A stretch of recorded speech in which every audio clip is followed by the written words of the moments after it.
We've had actually a lot happen today in the case of the murder of 14-year-old Celeste Rivas Hernandez in the Los Angeles area in Hollywood Hills. A lot has happened today. Some reporting by the New York Post has uncovered some disturbing issues with the timeline of the relationship with Mr. Burke, Mr. David Burke, and the young Celeste Rivas Hernandez. The LA County Medical Examiner's Office has released their autopsy report. It's 26 pages long. It's very detailed. Lots of information, lots of narrative. We're going to go through all that today. Special thanks to the public information officer at the medical examiner's office who made it easy for members of the media to get their hands on the medical examiner's report. Great, very grateful for that. So what we're going to do tonight is we're going to go through a couple of items of news. We're going to go through the, I'm trying to bring up my notes. The family has made a statement. We're going to read the family statement, Celeste's family statement. We'll go through that ME report. Of course, we've got 3 questions. And we've got some other headlines here in the world of true crime. Specifically, I'm thinking Nancy Guthrie and Anna Kepner. So once again, we got a 10-gallon show to fit into a 5-gallon bucket. Oh, and good news. We've got some good news to report as well. Just a lot. Glad you're here. Stick with me.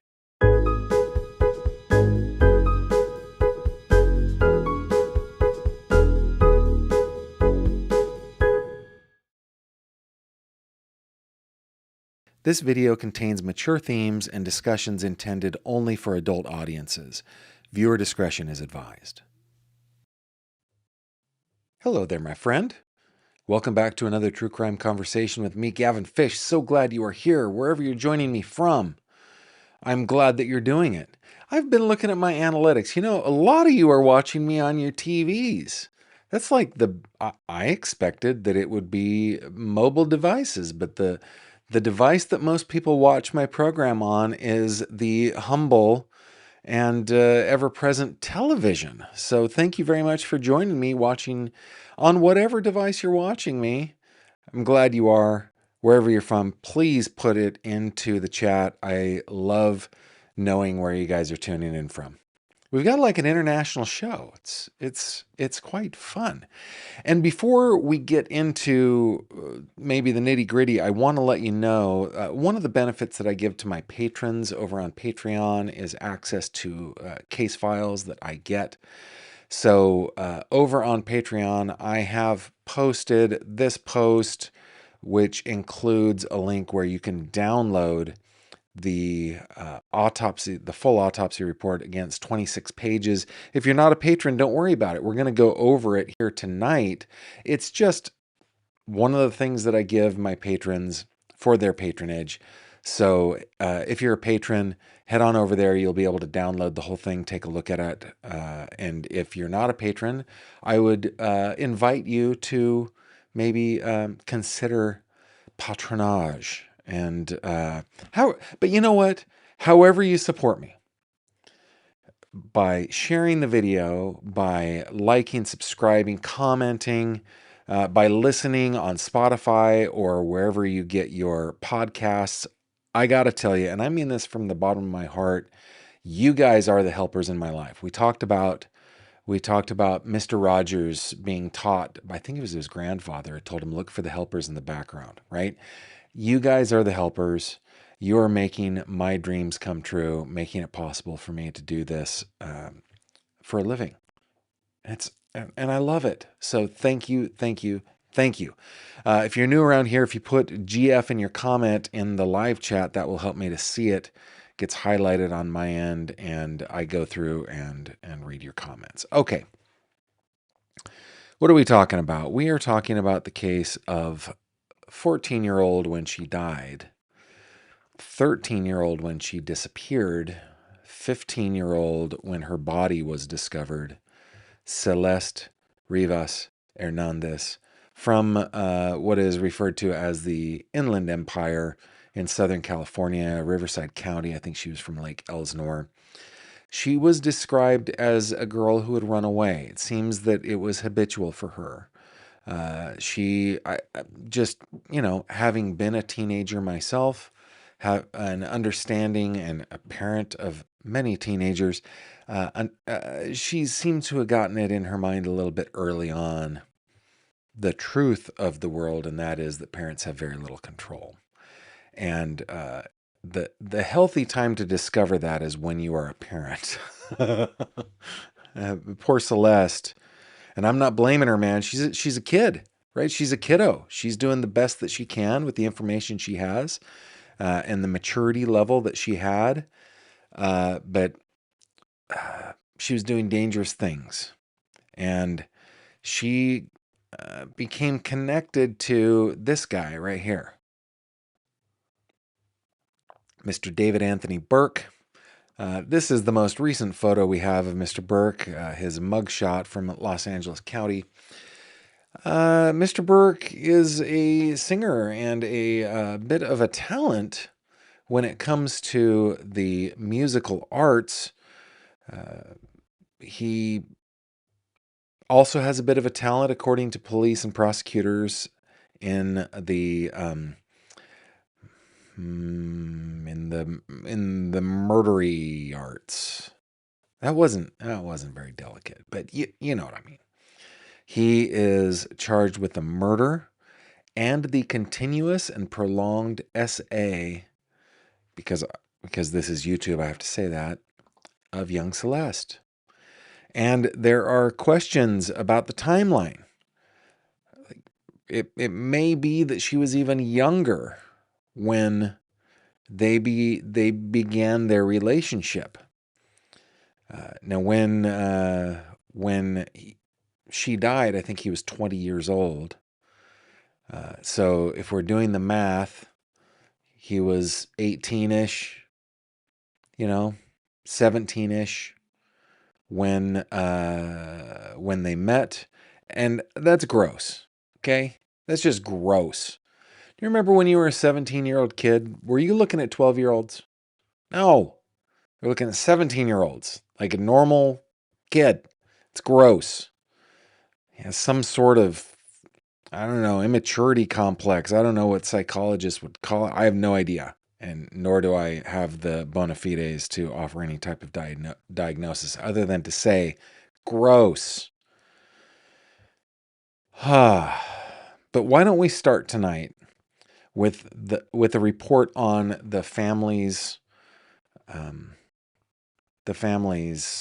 statement. This from CBS 8. Join me, if you will, over here on the old Acrobat. Family of 14-year-old girl found dismembered in Tesla issues statement after singer David charged with murder. Do you guys hear the doorbell in the background? That's about the 5th time that has been a ringing. Wow, Gavin, you know what I'm doing? I'm getting distracted.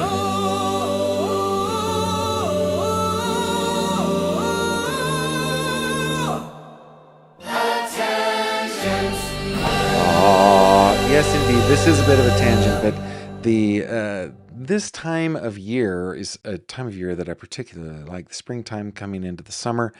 The sun is staying out longer. The neighborhood kids are playing. They're coming over to see if the kids will play. And man, they are nothing if not bold. They do not give up easily, unfortunately. There's nobody to answer the door. I am otherwise occupied. Okay, so coming back over to this report from Chris McCrory, CBS 8. Family of 14-year-old girl found dismembered in Tesla issues statement after singer David charged with murder. Dateline Houston. The family of 14-year-old Celeste Rivas Hernandez has issued their first statement since Houston area singer David, whose legal name is David Burke, was charged with murder in the girl's death. The arrest came months after Rivas Hernandez's remains were discovered inside the trunk of a Tesla registered in Burke's name at a Hollywood tow yard because he is an idiot. That was my own. I'm sorry, that was not in the article from CBS 8. That was just me. Court records described the remains as severely decomposed and dismembered. That was on September 8th. Police were initially called to the scene after reports of a foul odor that was attracting flies. In a statement, Hernandez's family thanked investigators for their work on the case, saying their push for justice continues. Here's their full statement. Quote, "We would like to thank the Los Angeles Police Department and the District Attorney's Office for their hard work. We would also like to thank the people of Lake Elsinore for all their support. Celeste was a beautiful, strong girl who loved to sing and dance. Every Friday night was movie night, and we spent wonderful times together. We love her very much, and she always told us that she loved us. We miss her deeply. All we want is justice for Celeste." And that is heartbreaking. It's heartbreaking that they have to make a statement. I mean, I'm glad that they did, and it's certainly good that they did. It's just, I love the little vignettes, the little looks into a person's life, into Celeste's life, right? She was a beautiful, strong girl who loved to sing and dance. And maybe that was the siren song that, is David's music, perhaps, that brought her to the rocky shoals that ultimately led to her perishing on the reef of the siren song of Mr. David Anthony Burke. Celeste was a beautiful, strong girl who loved to sing and dance. Every Friday night was movie night, and we spent wonderful times together. Talk about, and District Attorney Nathan Hochman said it correctly when he said this is a parent's worst nightmare. Just a parent's worst nightmare. Oh, okay. I'm not going to continue that article because we have covered it at length. But it gives some background and so forth.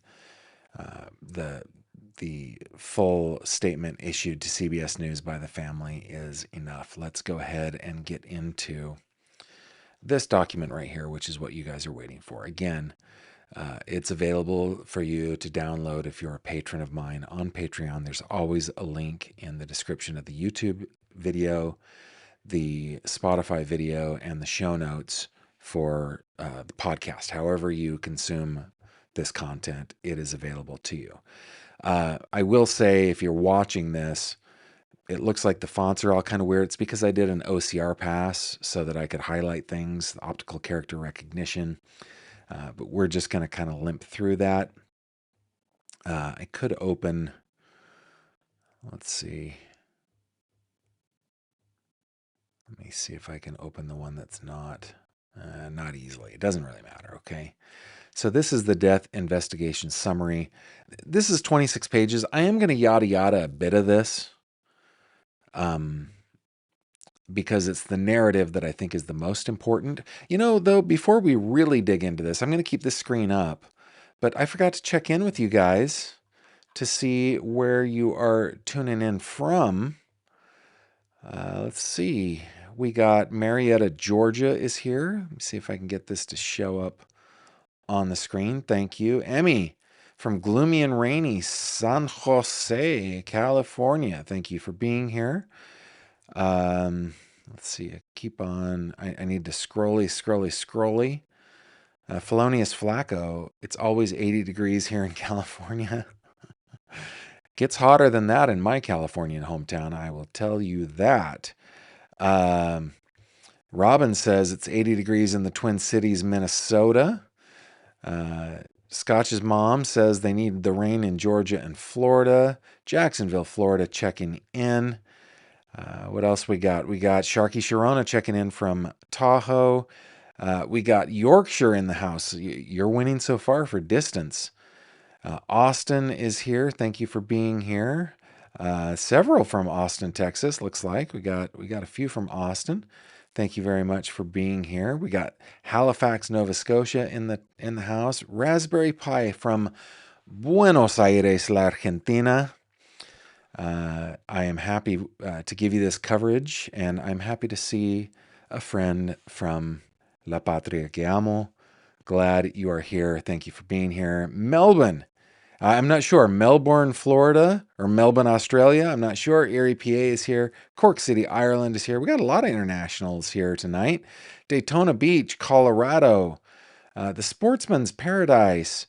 Kokomo, Indiana, aka Stoplight City. Mississippi. We got, oh my goodness, we got lots of people. Thank you for checking in.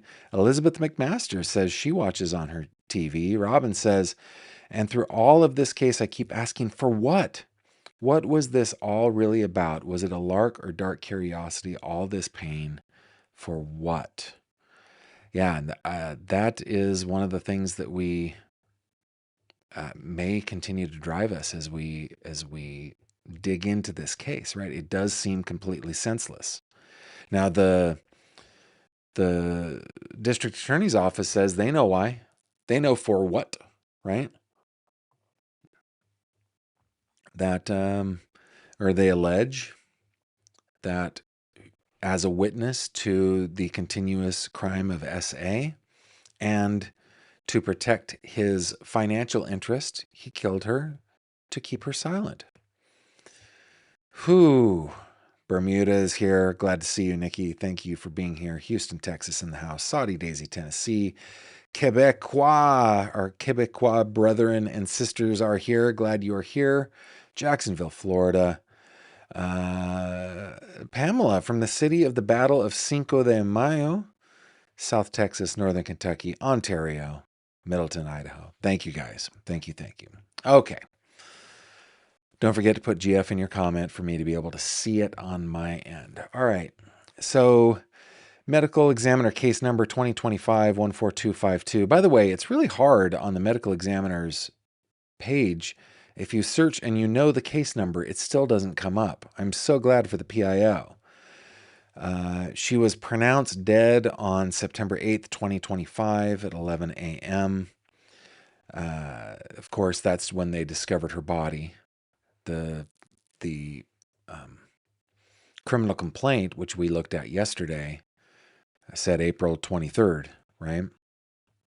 Date of the examination was 2 days later, September the 10th.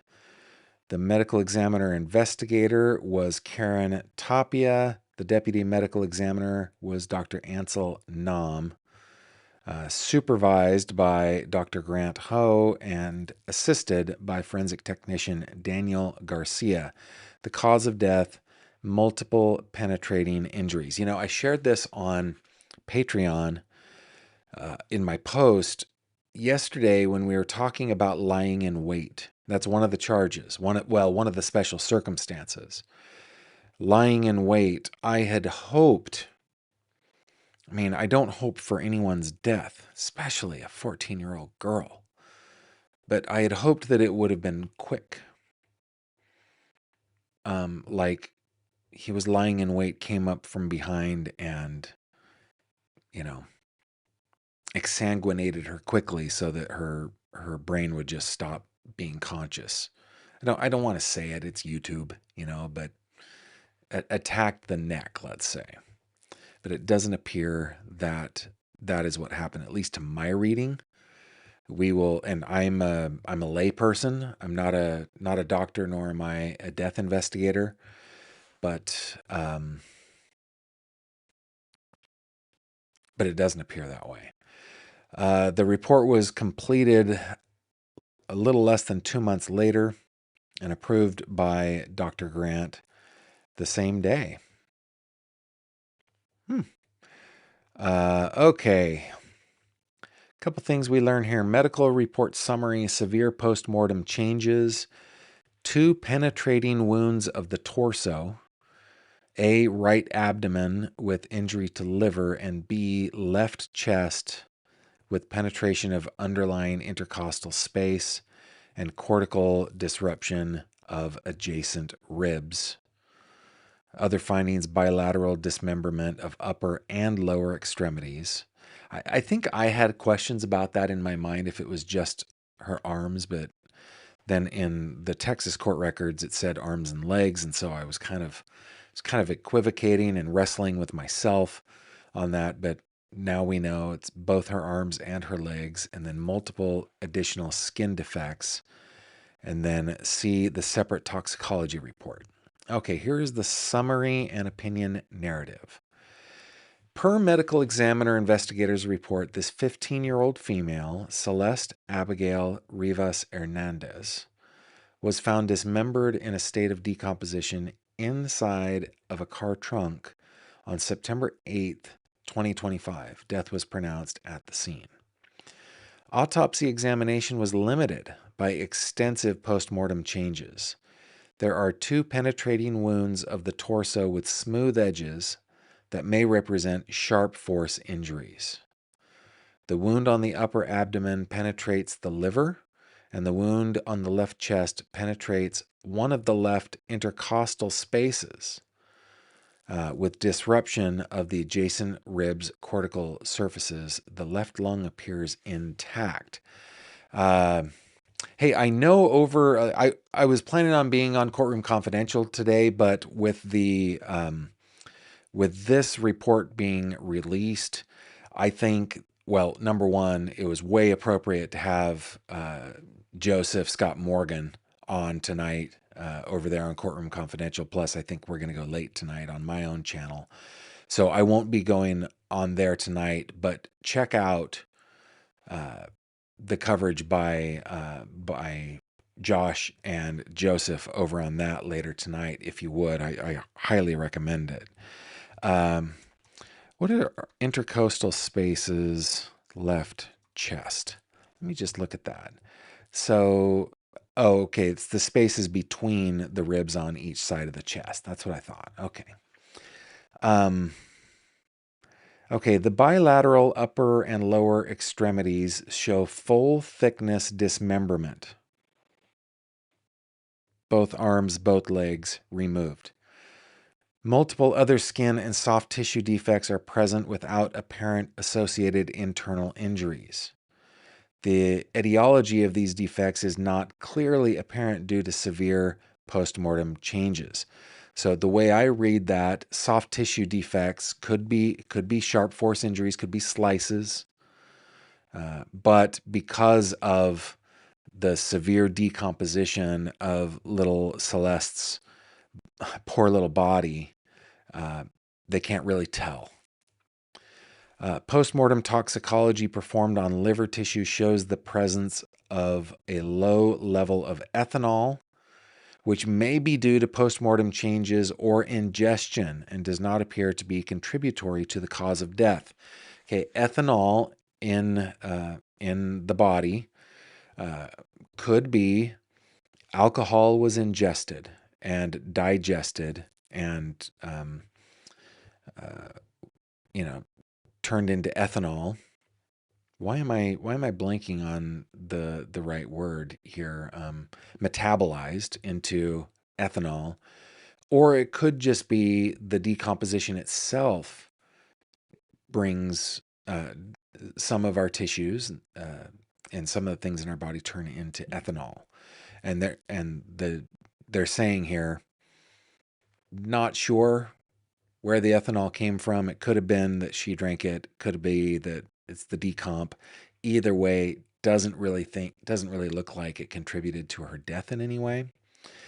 And then continuing, given the history and circumstances as currently known by me in the setting of the findings by examination, ancillary studies, and in the presence of other definitive causes of death, the cause of death is multiple penetrating injuries. The manner of death is classified as a homicide.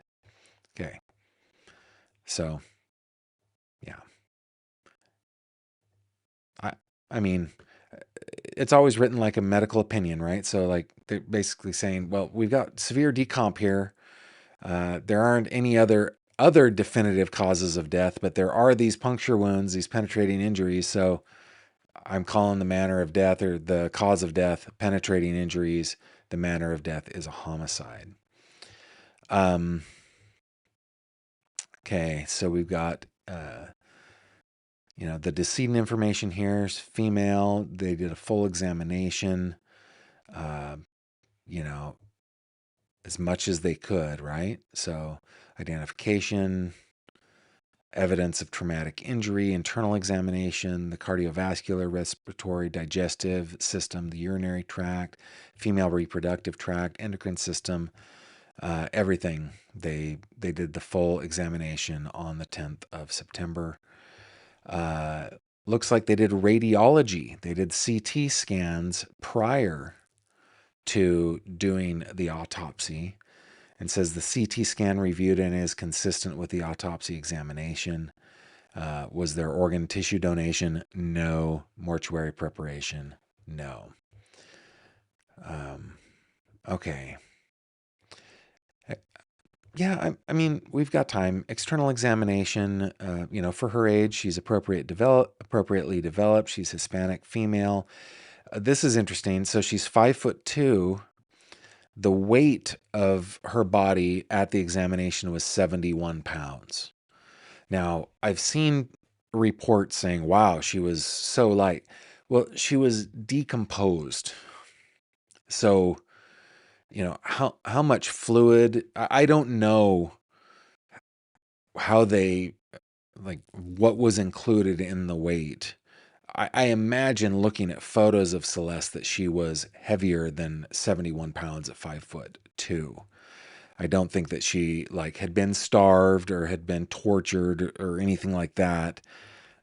Based on, I just think that there was such severe decomposition that there were 71 pounds left of her. Let's just, no scars. There was a tattoo present on her second medial right finger with the text, shh, ...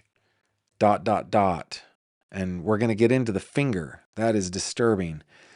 Hair is long, black. Can't tell what her eye color is.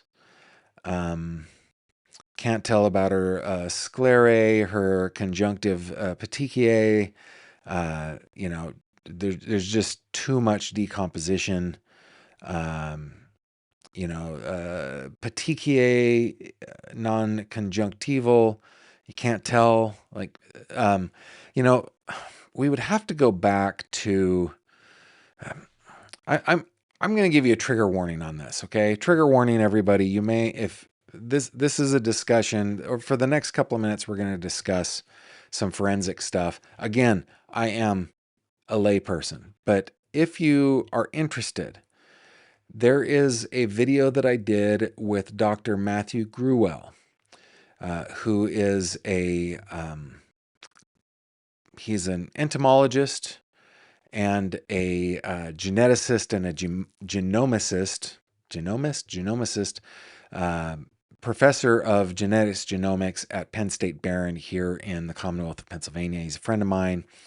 And back during the Gabby Petito situation, him being a bug expert, he talked about, and he teaches forensics as well, forensics classes.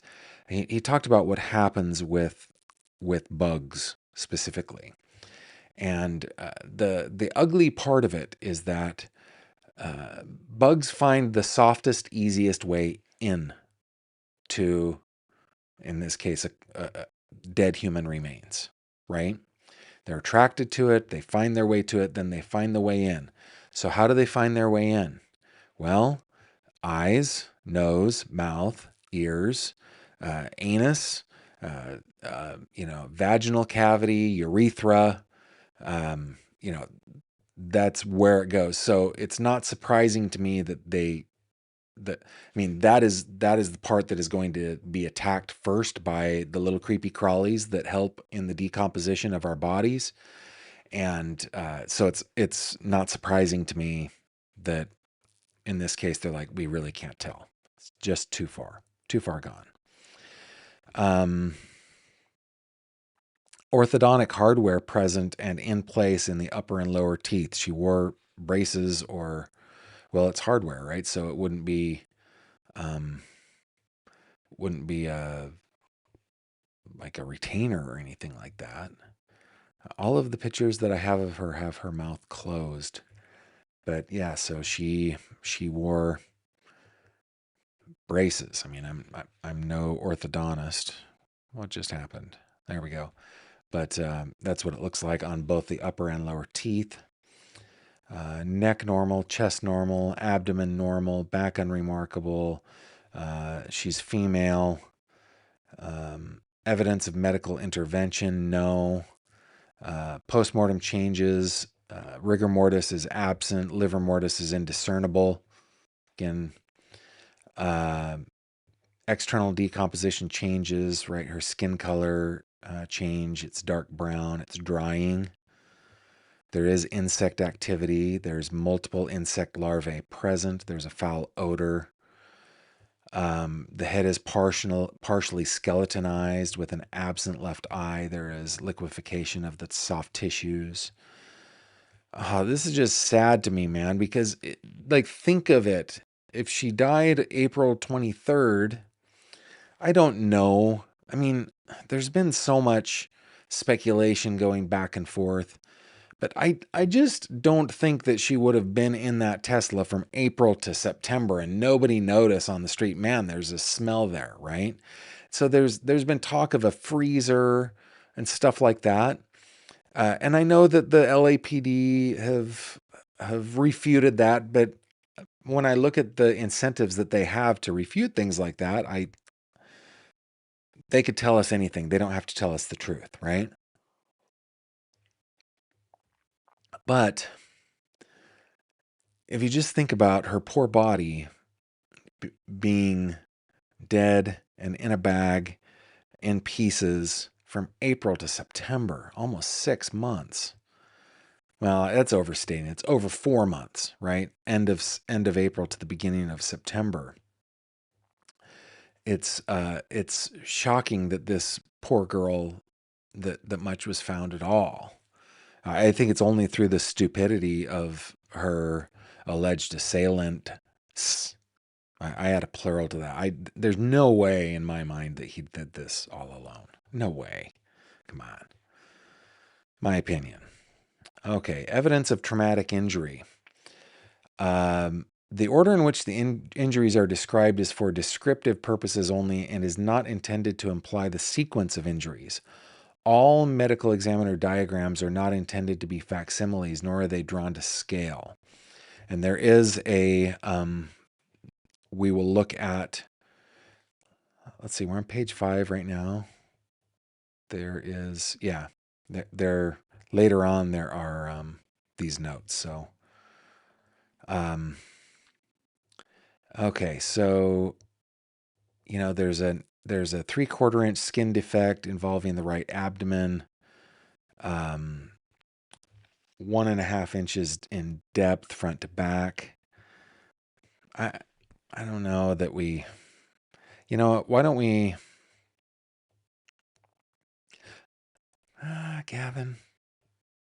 Well, if you want to get into the details, it's on Patreon, okay? Okay, multiple skin defects are also present over the torso. So just real quick, there was a 3/4 inch skin defect on the abdomen. There was a 9/16 inch skin defect on the lower chest. I think these are probably the penetrating wounds, right?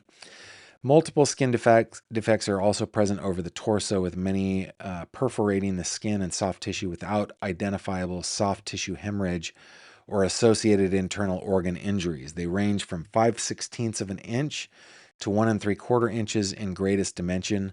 Multiple superficial linear abrasions are also noted on the right dorsal hand. Linear abrasions, superficial ones, on the right dorsal hand. The upper and lower extremities show full thickness dismemberment with relatively flat cut surfaces through the soft tissue and bone. No discernible hemorrhage is identified at these sites. obviously it means post-mortem. Thank goodness, right? Multiple fragments, this is interesting. Multiple fragments of blue plastic material are found embedded in the cut surfaces.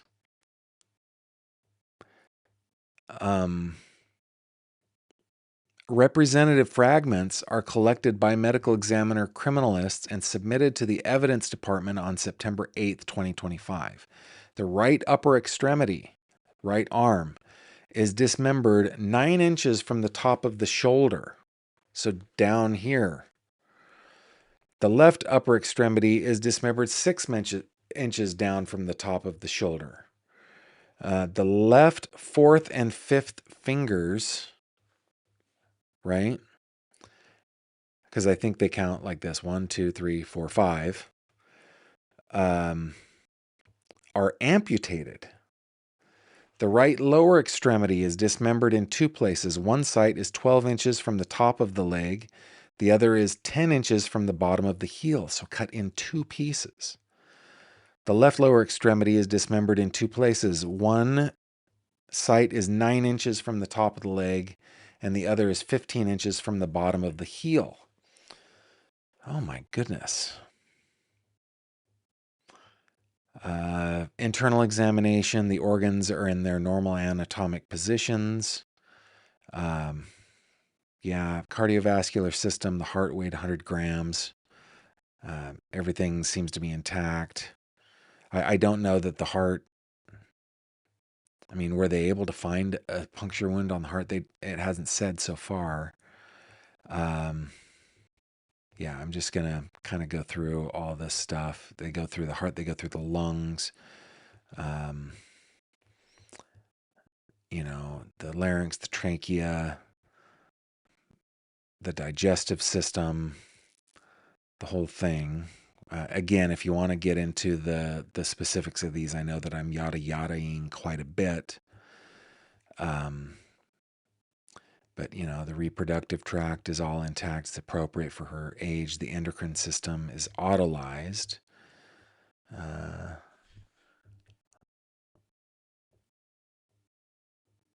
Thyroid, pituitary. Her musculoskeletal system is normal curvature of her back. Ribs see evidence of traumatic injury, which we will get into. Scalp is predominantly skeletonized. Everything seems pretty normal beyond the severe postmortem changes.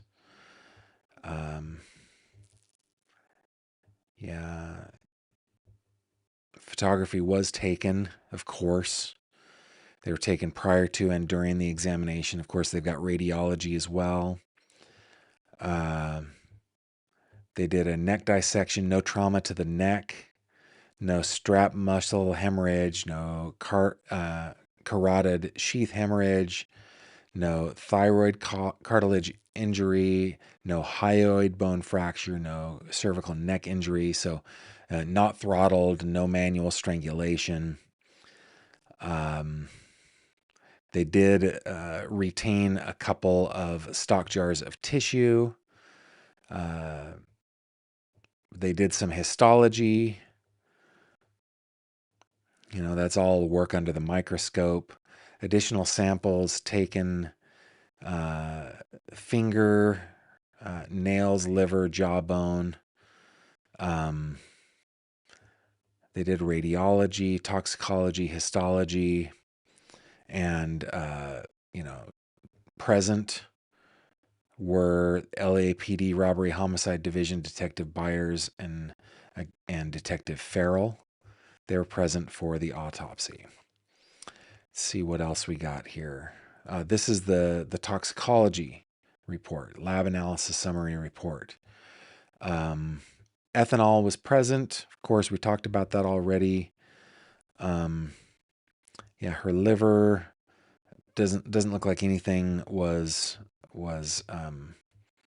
there as far as the drug screening and everything. All of that came back negative. So, she wasn't, at least, again, lay person here. Doesn't appear that she was drugged in any way, We're talking about lying in wait. Seems like a blitz attack to me, right? 2 puncture wounds, possibly more, but because of the severe decomposition, there's no way of knowing. Yeah, so let's see. PP means presumptive positive, and then ND is not detective. So benzodiazepines, they presumptive positive, they said. Methamphetamine, MDMA, presumptive positive, not detected, sorry. So I'm not sure about that. What is the INC and the double inconclusive, and then the double asterisk? Let's see if there's a... This looks like a preliminary, pending toxicology. So, yeah, I wish I were expert on this. Let me back this up so we can kind of see it all. But this is one of the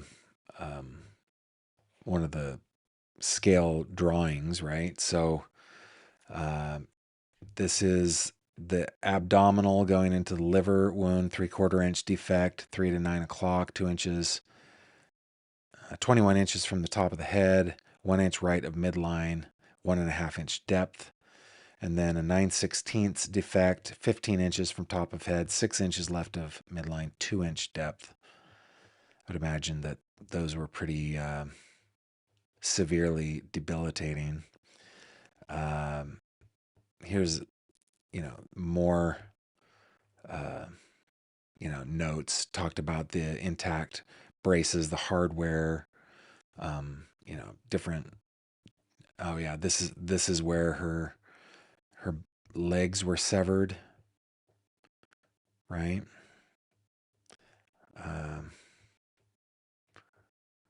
Oh, they're just noting where there's probably a tag there. These 2 fingers absent. The abrasions on her hand, multiple defects to her back, on the right hand side. So yeah, I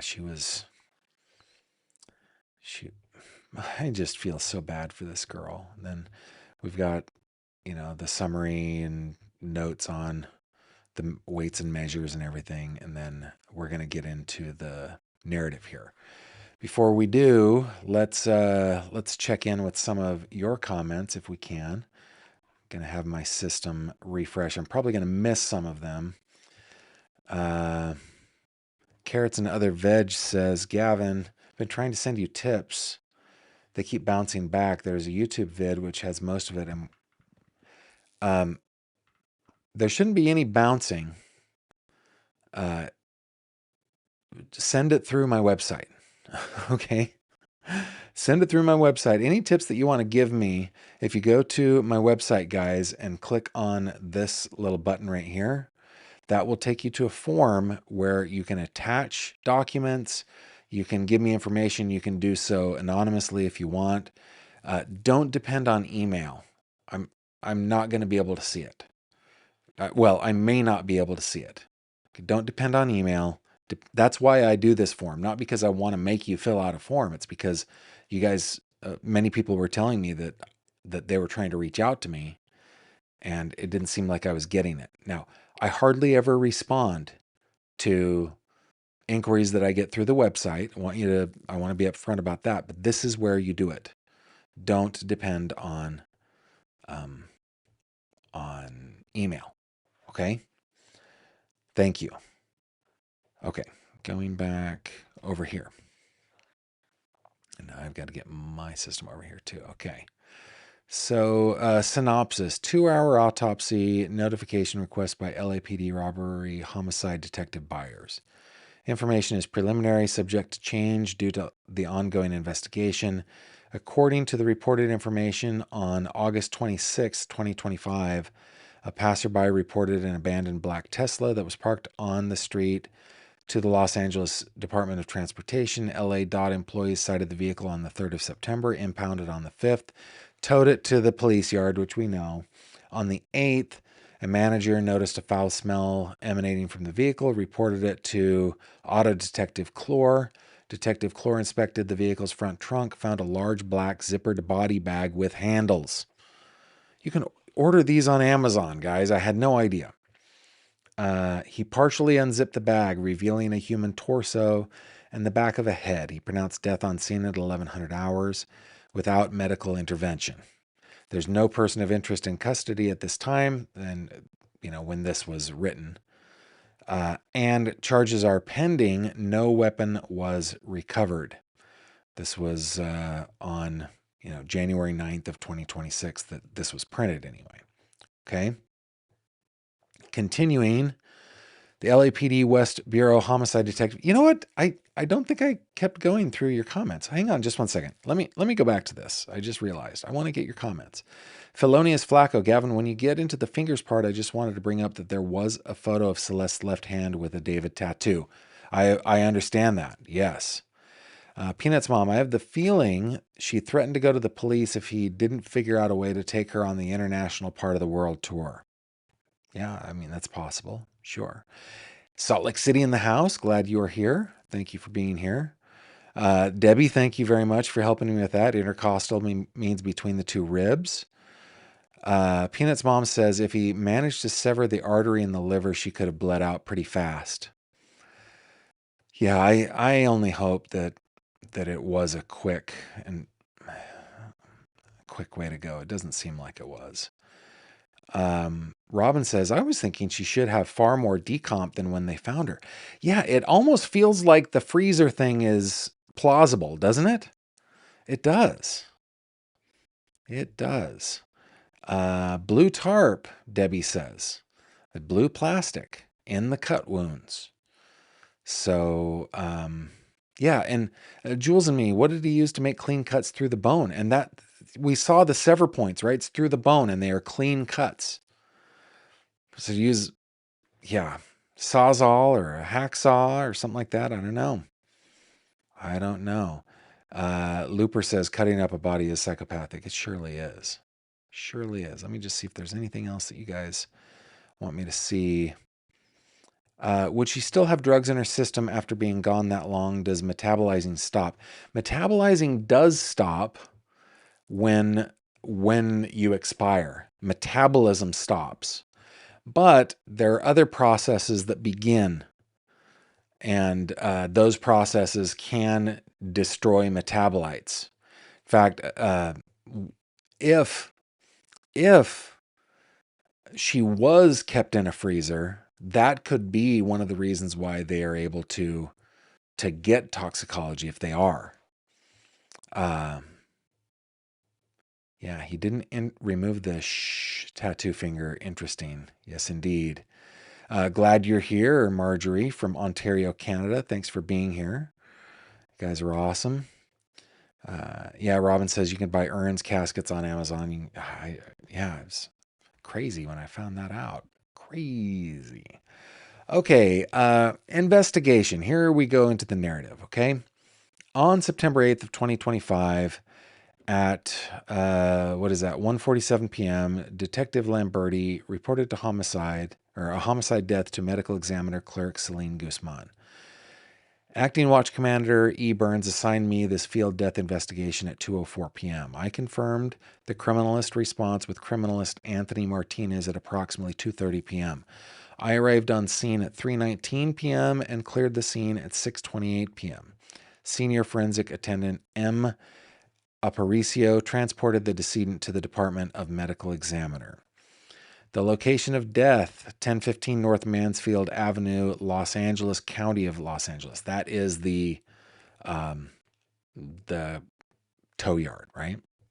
Okay.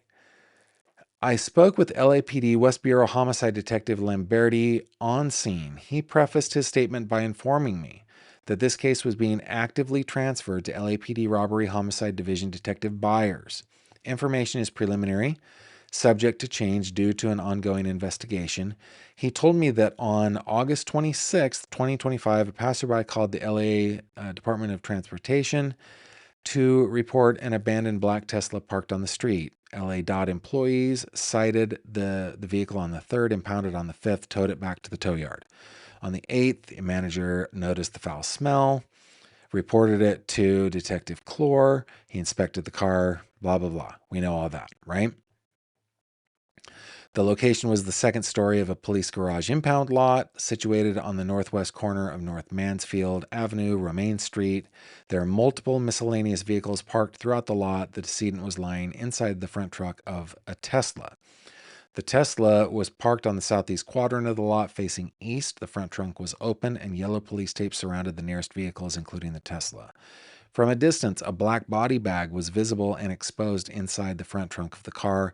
I did not observe any illicit drugs, drug paraphernalia, or alcohol on scene. No weapons were located during my scene investigation. I observed the decedent's posterior head and torso lying prone in a body bag inside the front trunk of a Tesla. Her head was oriented towards the north. She appeared of indeterminate age and ethnicity with dark hair and natural teeth. She was wearing a tube top, underwear, leggings, and socks. I observed multiple holes in the front and the back of the tube top. She was missing both arms above the elbows, both legs above the knees. Underneath the body bag was a black trash bag. Oh, now we know it's a trash bag. Okay. A black trash bag that contained the decedent's apparent compiled bilateral arms and legs. They appeared to have been dismembered into several fragments. The decedent was in an advanced state of decomposition demonstrated by foul odor, discoloration, liquefaction, insect activity, partial skeletonization, and skin slippage. I noted an approximate 1-inch linear defect on her abdomen and a circular defect on her left flank. The left ring and pinky fingers appear to have been mutilated, and I did not locate them during my scene examination. She has a tattoo that reads "shh" on the inside of her right index finger. I did not observe any other discernible scars or tattoos. The decedent was not ID viewable due to decomposition of the face, was not live scanned due to waterlogged fingers. She was assigned Jane Doe 550. Isn't that just a sad state of affairs? Is that 550 of the year? Probably. Per investigator Magdaleno, on September 16th at 8:15 a.m., Dr. Law positively identified the decedent as Celeste Abigail Rivas Hernandez via dental radiograph comparison. They identified her by her dental records. Per investigator Magdaleno, Detective Joshua Byers notified the decedent's parents, names redacted, of the death via telephone on the 16th. Detective Byers requested a 2-hour autopsy notification, meaning, give us a heads up when you're going to do this so we can be here. The leggings were collected, underwear was collected, socks collected, shirt collected, body bag collected, body bag handles collected, body bag side handles collected, hair kit collected, insects collected, swab of handle on the top, swab of handles on the right, or on the side, swabs of zipper, swabs. Oh, yeah, man. I wonder how much evidence they got on these swabs. So swabs of zipper bottom and top, toenail for DNA, trace number 1, blue plastic pieces on right leg, trace number 2, blue plastic pieces on legs and arms, trash bag collected, zipper collected, zipper collected. So much. Okay, so we got a timeline which we kind of, 1352 received the request from the ME criminalist for evidence collection. At 1458 left the Department Science Center. 1527 arrived on scene. 1604 began processing evidence. 1840 departed the scene. 1916 arrived back at the Forensic Science Center. 1943 completed evidence collection. Investigator K. Tapia collected personal property, examined the body, and photographed clothing. Criminalist Martinez took most of the notes. Forensic attendant Aparicio transported the decedent to the FSC. Detective Byers, photographer MC Salberry. Okay. I think this is another report. I want to see if there's anything.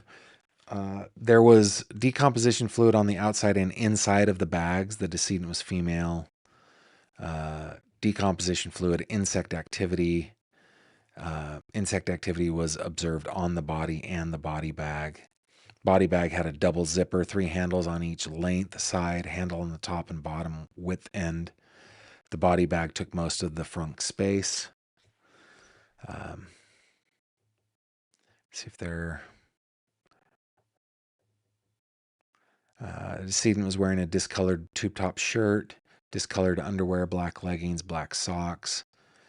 The shirt appeared to have 3 cut artifacts. The leggings were cut around the knees, with the upper portion of the torso and the lower portions rolled down to both ankles and the feet. Let me read that again. The leggings were cut around the knees, with the upper portion on the torso and the lower portions rolled down to both ankles and the feet. At the cut side of the right leg attached to the torso, there were small blue plastic pieces. Also, the legs and arms from the trash bag had small blue plastic pieces on the cut sides, then redacted. We know about the evidence that was collected. Yep. Okay. And that is the end of the report. I know I yada yada'd quite a bit, but I guess what did we learn from this? Well, they took swabs. They may have gotten DNA from different parts of the body bag, different parts of the trash bag. They have the blue pieces of plastic that are, forensic evidence. They have the trash bag. We learned that the second bag was a trash bag. We learned a lot about the state of poor little Celeste's body. I just want to remain, victim centric here. I want to say, I'm very thankful to the people, the men and women who go into this line of work to do jobs that are extremely hard. That they go through the disgusting part of what happens to our bodies after death. They go through all that really, really hard stuff in order for us to be able to seek some kind of accountability for this young lady here. This little girl. Like, guys,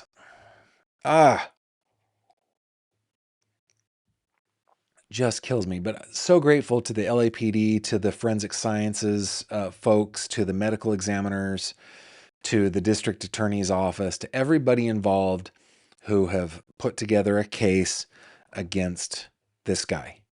It's all hard work. It takes a long time. And people like me, mostly talking heads like me, have lots to say about why it took so long. I'm including myself on that, but I'm just on record thanking you for doing all that hard stuff. That is tough, man. That is tough work. And I'm grateful that there are people that will do that. Remember that you can go to Patreon and you can download the whole autopsy report. There may be other places that you can get it as well. I got it from the PIO. I'm not the only one who did. Most media outlets will just simply write a report based on the autopsy report. They'll write their article characterizing what was in it. For me, as a benefit to those who support me, I published the actual report. So it is there, and thank you for supporting me. And go ahead and grab it. And by the way, if you are another content creator, feel free to. I mean, I support lots of content creators on Patreon, so thank you for doing that, and download it and use it in your content. That this information has to get out there. Just has to get out there. Now, there's one other thing that I want to share on the case before we move to other stories. Let's see. There's Scotch's mom asks, they notified her by phone. They didn't go to their house to do that. Yeah, they notified her by phone. Them by phone. My guess is they were in touch. That's my guess, that they were already in touch. That they believed this was Celeste's body. I don't know this, but yeah. Hope says, I'm behind, but the presumptive positive for benzos and meth MDMA means possible presence but needs confirmation. This is because the tests are sensitive, so can generate false positives. Thanks, Hope. Appreciate that. Appreciate you telling us that. Learn something new every day. Lynn says, Gavin, I'm hoping from all that they must have lots of DNA. Debbie says, blue material is maybe a blue tarp. Possibly. Yeah. Possibly. I mean, you know, to think about what it would take to do that. Goodness, guys. Whew, it's tough. Tough. Okay, let me bring you over to the other kind of thing that came out today that I wanna bring to you. This in the New York Post. This article by Jared Downing. David and Celeste Rivas met as early as 2022 when she was 12. Alleged photos and messages reveal. So this means we don't know that they did. It's possible. David started messaging Celeste Rivas Hernandez when she was just 12 years old, prosecutors have said, and internet sleuths have dug up a trove of disturbing evidence of their alleged relationship that dates back to 2022. The Post can reveal. There's a link to this article in the description, by the way. The 21-year-old singer, real name David Burke, is charged with having sex with Rivas and then murdering her after she went to his house in April 2025 when she was 14. Well, that's written weirdly. Murdering her in the house in April 2025, yes, but the having sex part is not April. It's like September of 23 to September of 24. It's weird. Her mutilated remains were not found until September, a day after that would have been her 15th birthday, or of what would have been her 15th birthday. The first hint of their relationship came in a fan chat room 3 years before her death. Celeste in here, David allegedly wrote in a fan chat room, according to a screenshot of that exchange. Hi, David Bark, a user named Celeste replied. And let's see, there's David, there's Celeste from a 2024 missing persons poster. Here is what appears to be, we don't know that this is Celeste, but a girl who resembles Celeste in an old video obtained by the Post. Yeah, here's one that says he has a girlfriend, pretty sure he's dating right now. What? Yeah, her name is Celeste.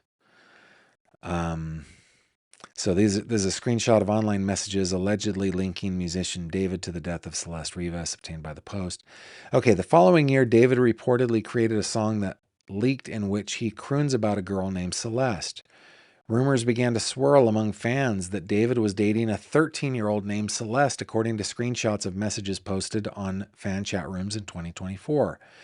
The same year, fans on Discord discussed rumors that he was indeed dating a girl with that name. At home, Celeste, who lived in Lake Elsinore, 2 hours from LA, began talking about a new boyfriend named David and came home with a tattoo matching the singer's, her mom told TMZ last September. Let's see. Around the same time, Celeste started running away. Her family reported her missing 3 times in 2024. The Riverside County Sheriff's Office told the Los Angeles Times. So here's a photo of David with a girl that netizens suspect to be Celeste Rivas, obtained by the New York Post. This picture here. Here's that, Celeste in here. Hi, David Bark. So, a screenshot of social media messages allegedly connecting David to Celeste Rivas. And then here are Reddit screenshots alleging a connection between musician David and the disappearance of a minor. Here, let's read it. American Strawberry says, "This guy is a weirdo. A close friend's little sister from the Inland Empire ran away last year, and this is who she was with. We think her sister was pimping her out. She was in 7th grade at the time. LAPD swept his place in the hills. I'm terrified that's who is in the car. Nobody has heard from her in months. I won't release names as she's still a minor, but was from Lake Elsinore." Response, "Whoa, I hope this is not the case." Another response, "I strongly doubt this is true. He has a very public social media presence. There's no underage in his road crew. I've only heard good things about David from tour and venue staff. Don't post stuff like this. With all this speculation going around, you're going to feed witch hunts like that." And then the original poster, I think, it goes, "This isn't speculation. It literally happened. I don't really care if you've heard nice things about him. He has no impact on my personal life." Okay, whatever. Yeah. Okay, this picture is of David in a parking lot near Rivas's home, like Elsinore. So even before cops had ID'd Celeste's body, 2 different Reddit users came forward with accounts of David dating a girl in their local middle school. The Redditors supplied no further evidence, but one user identified the victim as C. Quote, "My sister, who is now in 9th grade, told me that David was dating an 8th grader, let's call her C, and she would go on trips with him to LA," wrote the user, who did not provide his name to the post but claimed to hail from Lake Elsinore. An undated photo circulated online showed the artist standing in a parking lot less than a mile from Celeste's house. Officials have identified none of the above, nor any other specific evidence other than that her body was found in David's car in a Hollywood tow yard. But the mounting body of alleged evidence from fans and internet sleuths has yet to contradict the DA's narrative. David drew a young girl into a sordid romance. The DA's narrative that David drew a young girl into a sordid romance and killed her before she could talk. More photos and screenshots seem to depict their whirlwind tryst. David was seen with a girl resembling Celeste on a live stream at a video arcade, backstage at a concert, and at a swanky party. A missing persons poster describes Celeste as wearing Hello Kitty sandals. A photo allegedly posted by David on social media shows his feet next to another set of feet in Hello Kitty patterned Crocs. The photo also shows a woman's hand holding a Hello Kitty doll clipped to David's belt. Later, David posted a photo with the same doll captured, "When your card declines at therapy and they bring in that Hello Kitty girl you met in 2021. In 2021, Celeste would have been 11 or 12 years old at most.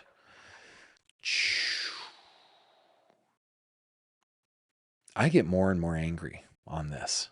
Just more and more angry. Let's go to your comments. Robin, thank you very much for the super chat. Appreciate that. Says, relatively new subscriber here. Just wanted to help you meet your goal. Love the coverage. Thank you very much, Robin. I appreciate you.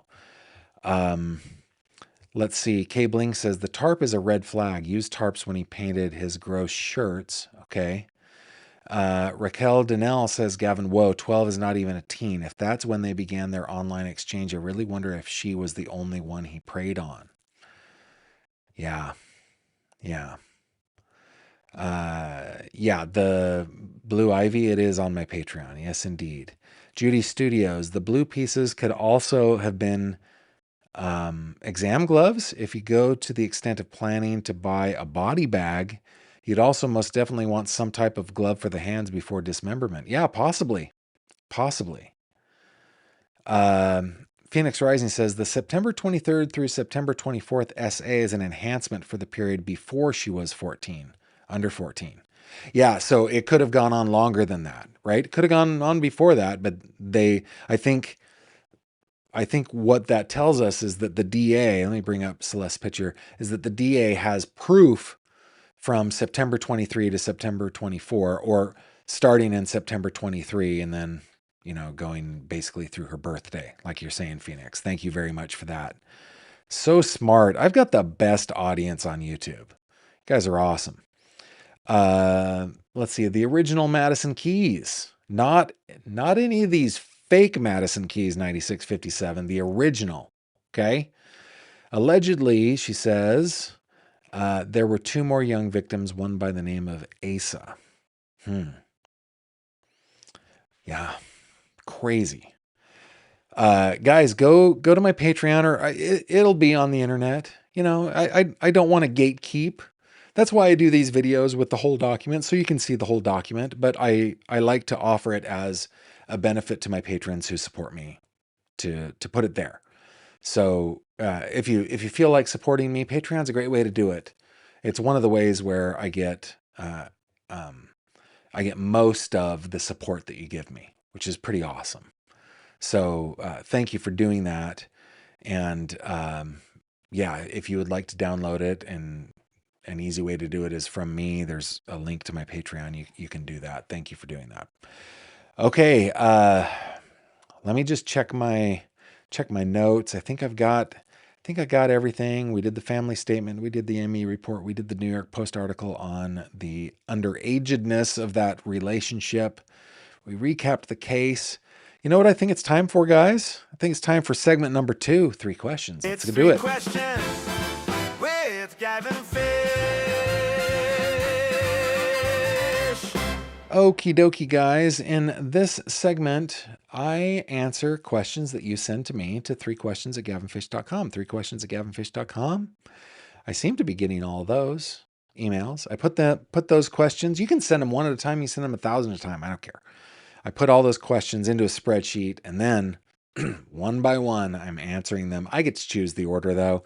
My favorite kinds of questions are ones where you can respond to them as well in the chat. I think it's fun to learn a little bit more about my friends in the audience. And I hope it's fun for you to learn a little bit more about me. Okay, question number 1 from Angela. Have you worked as a volunteer at any point? I think this was inspired by the good news article that we read yesterday about the Salvation Army down in Australia that was able to continue one of their services because people volunteered. Angela, I have worked as a volunteer multiple times in my life. I'm going to say this, though. My dad always reminded me that his mother said, I never heard her say it. And my grandma died. The last time I saw my grandma, I was 19 years old. She died when I was 20. Was I 20? It was August of 1996. Yeah, I was just shy of turning 21. But my dad reminds me that service rendered and then promoted ceases to be service. And that's true. I think it's true. I mean, all due respect to the people and organizations that go out and do service with cameras, because it's important, I think, to let people know that there are good people out there. I think that's great. But I'm not going to get into the details because I subscribe to what my dad says my grandma taught him. And that is, once again, service rendered and then promoted ceases to be service. But yeah, some of the most meaningful and heartwarming experiences I've had in my life, both as a teenager and young man, and now all the way up, I'm 50 years old now, have been in acts of service, small and large. Yeah. Thank you for that question. And I'd love to hear what you guys think about that one. That's a good question. Kelly, would your Snuggly Bear Sweetie Pie, your one and only, what would your Snuggly Bear Sweetie Pie, your one and only, say is your best quality? I should have asked her before we started. I don't think she got home in time was the main issue. Kelly is talking about my beloved wife of 26 years, in whose company I was happy to be yesterday on a little lunch date. We try to do, well, we wish we could do more, but April is a busy month for us. We've got so many birthdays in the family. We've got a couple Keister days in the family. Remind me to tell you about Keister Day sometime. And we've just got lots of things going on. So we carved out a lunch, and and went to lunch together. It was a delightful time with my Snuggly Bear Sweetie Pie, my one and only. What would she say is my best quality? I don't know. I make her laugh. She doesn't laugh all that much at me anymore. It's really more like eye rolls, but I take those as laughs. My biceps, maybe. My amazing bicep. No, that wouldn't be it. That wouldn't be it.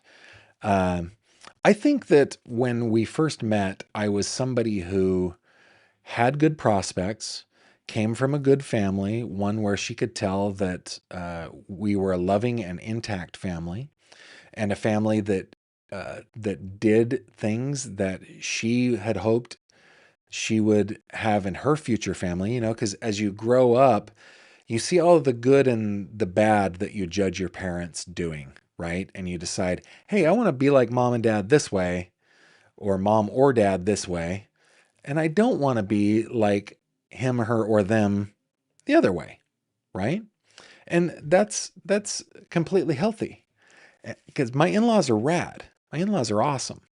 But I think that she saw some things in my family that she really liked and thought, you know what? He makes me laugh. We have a good time. He has the same goals that I have. And that's what attracted her to me. Uh, I She does laugh at me. We do a lot of laughing in our family, but I don't do anything that's surprising to her anymore. Nothing surprises her. So my best quality, I don't know. My best quality is probably that I just love her and I love our children. But I will ask her. I don't know. Thanks for the question, Kelly. Tell me what your best quality is or what your partner would say that. Zoe, if you could talk to your younger self. Oh, hey, Wanda, do you think you could give me like a little bit of, I guess, flashback music? So if I could talk to my younger self, thank you, Wanda. If I could talk to my younger self, what would you tell him? And do you think he would be proud and happy how life turned out? Yeah, I think I would tell my younger self, just stop sweating so many things. Don't, like, guys, listen. When you're a kid, when you say younger self, I think teenager, right? Where I'm still trying to figure out who I am. Still trying to figure out what I want to be, who I want to be, where I want to be, all the things. I think teenager. Now, I have always, and as a teenager especially so, extended quite a bit of grace to myself. I've been happy with myself. I've been proud of myself too much. I think, though, there were times where I really was a little too hard on myself for things that really in the long run don't matter. And I'm all for people, um, succeeding at a high level young. It's okay to do that, but it's also okay not to do that. And I had a particular push for the majority of my youth into just trying to excel at everything I did.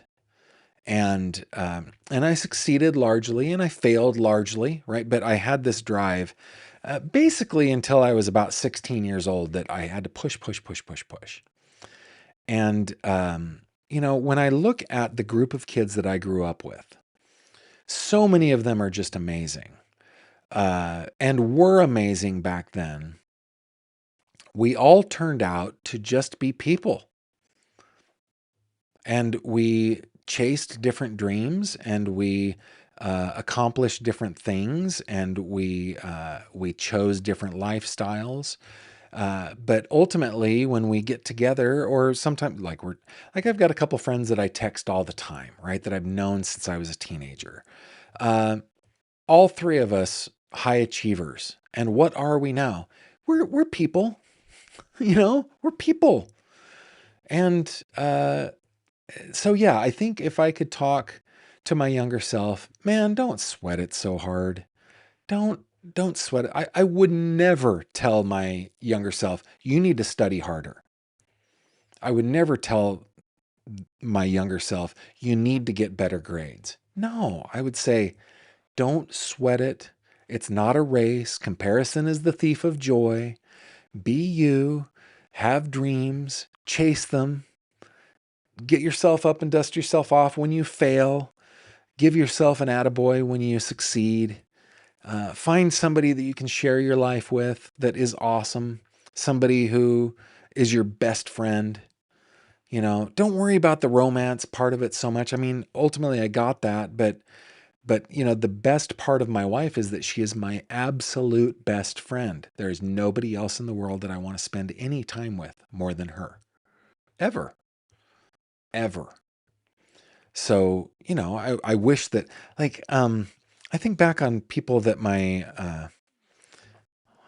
I want to be vague on this, but uh, if you are a young person and you're listening to me right now, and you got somebody in the friend zone, okay? You got someone in the friend zone, and you think about him or her as just a friend.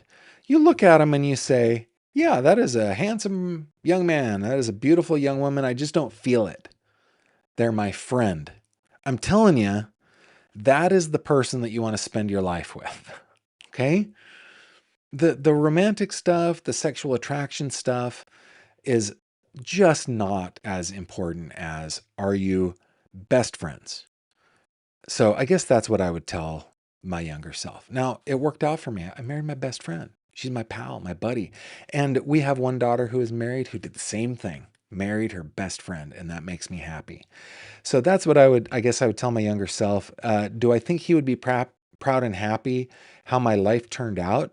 I think in some ways I would, in some ways I wouldn't. But I also was a Dumas. As a kid, I was an idiot. So who cares? I don't care if my 16-year-old self is proud of me. That guy was an idiot.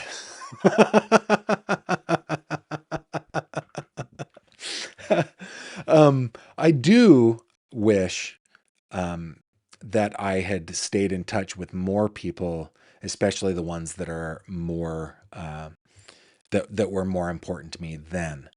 And I've made great efforts over the last year to rekindle those friendships, and happily, most where I am rekindling those friendships have reciprocated, and sadly, a couple have not. Right? They're uninterested. But so I guess that would be something else that I would say. Like, there's going to be this thing called the internet in the future, and this thing called social media in the future. They're good. There's good and bad about it. But one of the good things is you can stay in touch easily. So, do that. Do the hard work now. Like when your friends go off to college, or you're off on missions, or you're starting your families, write the letters. Write those letters and stay in touch and be friends. Because it'll get easier in the future and it'll be awesome. Right now, I'm talking to a couple of teachers from my high school, and we're going to do like a reporter style interview for my graduating class, and I'm hoping to be able to do that with not only tons of staff from high school, middle school, elementary school. I'm hoping to, but also old people that I haven't seen in 35 years. I'm hoping to be able to do that. So yeah, that's what I would tell myself. Stay in touch with people, make the effort, because let's see, where are they? They're out of reach. Uh, I have the benefit of parents who just save everything. And I've got all these cool old letters that I've been opening up, and I've been scanning them in, sharing them with the people who sent them to me. Like, how cool is it that you went, 6 states away to college and we wrote each other? And here's what it is that you had to say in 1993 and 94, 95. We wrote each other, and that stuff is really cool. And I've got another friend who was she was the editor of our high school newspaper, and she sent me a haul of old like high school newspapers that I'm scanning in and I'm sharing with my. It's just awesome, right? So yeah, be a good friend. That's what I would tell my younger self. Be a good friend. Check the friend zone for. I wouldn't tell myself to change anything about that because Kimberly was never in the friend zone. But it just worked out that I married my best friend. But like, if you're a young person, check the friend zone, man. Those are the people you want to marry. You want to create a life with. Anyway, that's a long, long soapbox. But great question, Zoe. And I hope that you guys will answer some of those questions in the chat as well. And while you got your little thumbs working or your little fingers working on that, why don't we check a couple, I don't have tons, but a couple headlines. Here we go.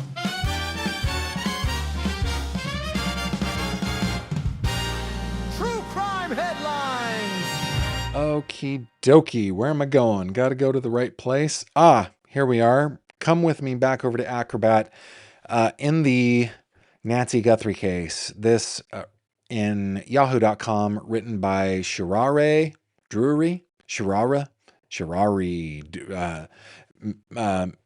Mr. or Ms. Drury.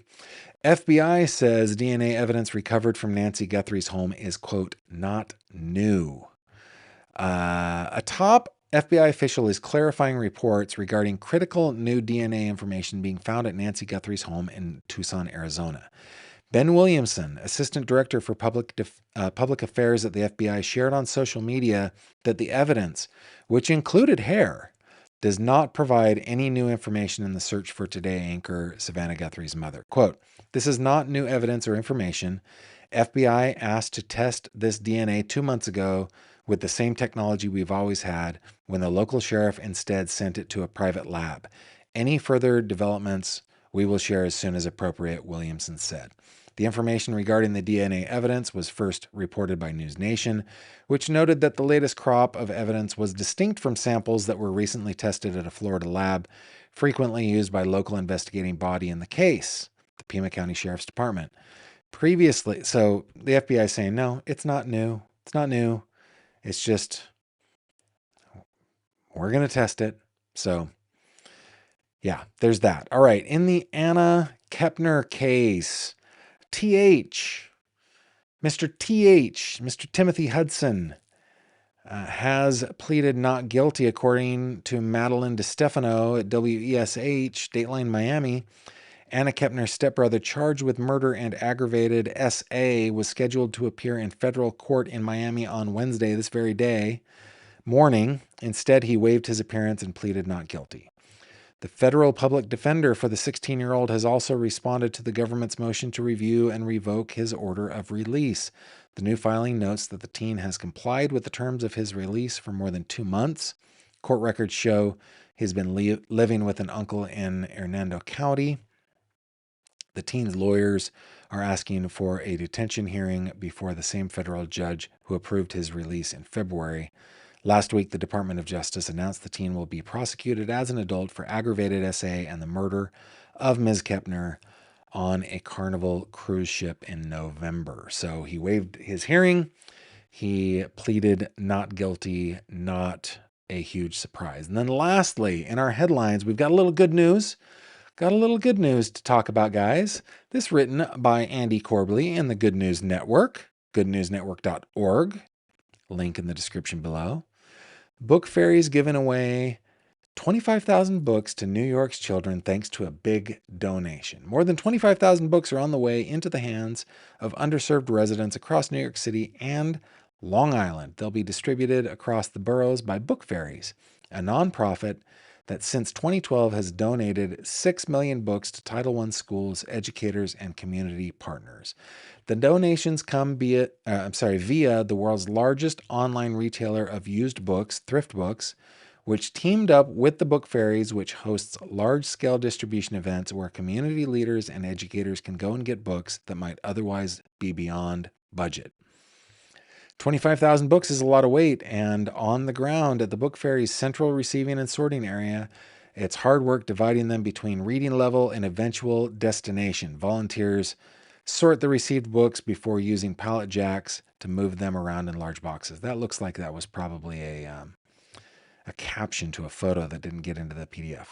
Okay, Dan Schwartzberg, who works in media relations for the 4Media Group, which managed the press for the Thrift Books donation, told GNN, the Good News Network, that he visited one of Book Fairy's free book events and saw the impact of the organization firsthand. Quote, they told me a story where a teacher grabbed a stack of books of the table and started crying because she asked for $150 from the school to buy these particular books for her kids and was denied, but found them at Book Fairies for free.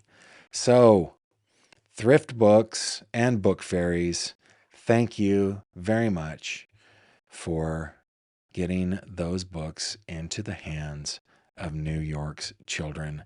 That makes me super happy. Wanda, can you play just some happy music for a second? Yeah, Wanda.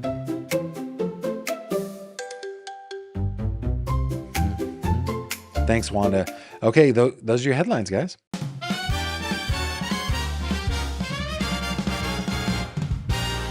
True crime headlines. Okie dokie. Let's see what people are saying as we kind of wrap out the day. Sweet Baby Gang Down Under says, coming from the land of Vegemite. Now listen, Sweet Baby Gang Down Under, you know that we love you down there.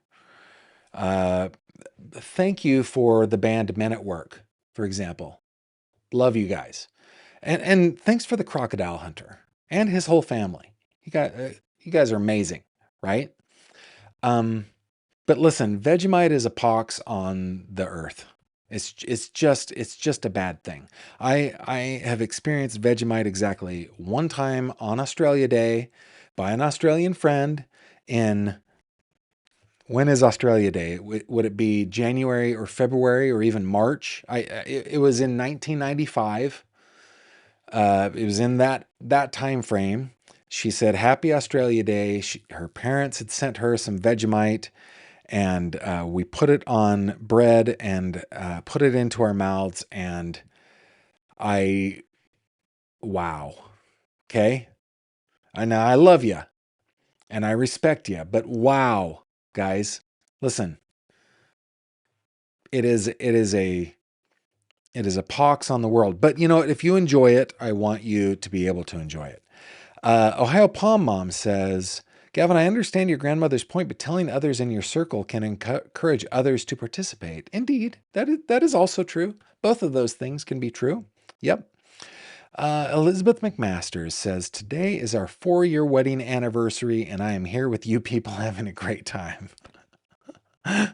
Happy anniversary, Elizabeth. Let's see. Leslie Hankins says, Gavin, service promoted can be a red flag. However, I also believe sharing and shining daylight into these beautiful moments inspires others to do the same. A single flame is multiplied when not hidden. That, again, great point. Great point.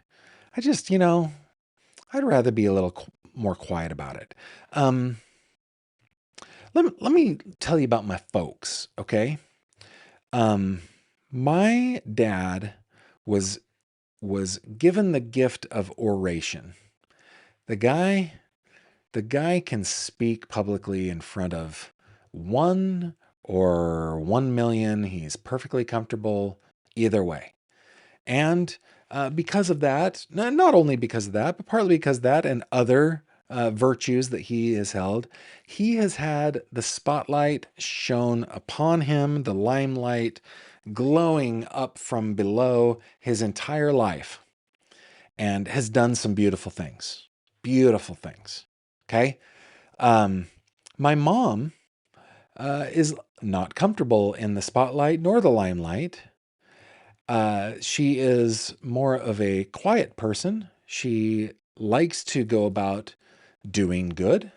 She feels good about herself by doing good, but she does it quietly with few people knowing about it, and makes a difference in the lives of just as many that my dad does. Just as many, maybe more, right? Both ways are terrific. Both ways. Great. I'm choosing to try to be a little more like my mom in that respect. That's all.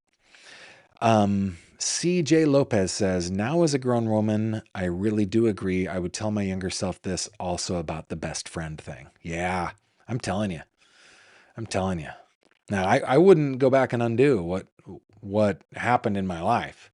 It turned out that this beautiful young woman who I was immediately attracted to also became my best friend quickly, right? So I got both things. But we have friends from different parts of the world. I have a friend that I worked with where he was taking a couple weeks off to go back to his home country to visit the family, and we didn't see him for a couple weeks. When he came back, I said, Jazzy, good to see you, man. How have you been? Good. How was your vacation? Good. I got married.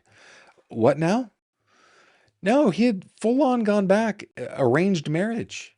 In his culture, that was a thing, right?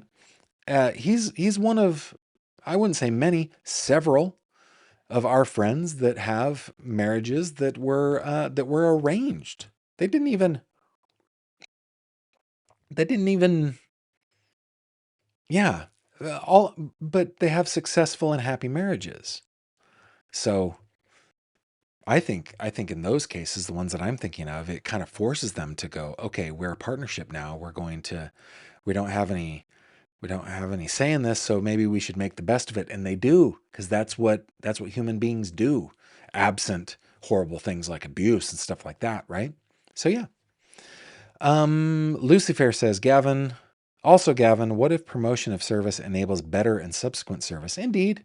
Again, both things are true.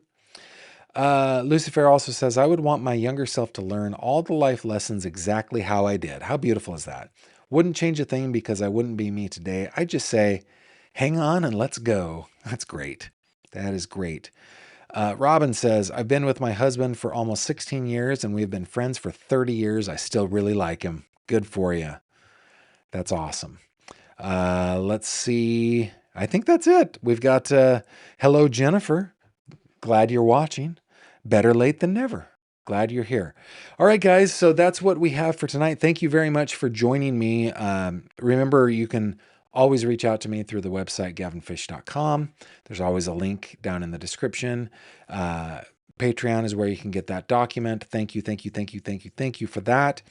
I am, for those of you who are sticking around to the end, I'm trying to figure out maybe some giveaways or something like that. I've never done that here on the channel. If you have any ideas about that, share them with me over in the tank. If you go to my website, gavinfish.com, where is it? Right here.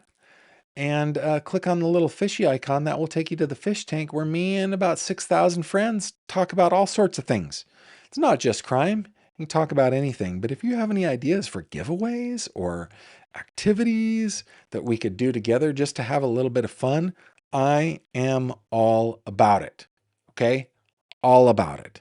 And with that, I shall bid you adieu. Thank you very much for spending your time with me. I will catch you on the next one. Bye-bye. Thank you very much for watching this video. If you liked what you saw, please consider subscribing. And if you have any questions or comments, please leave them below.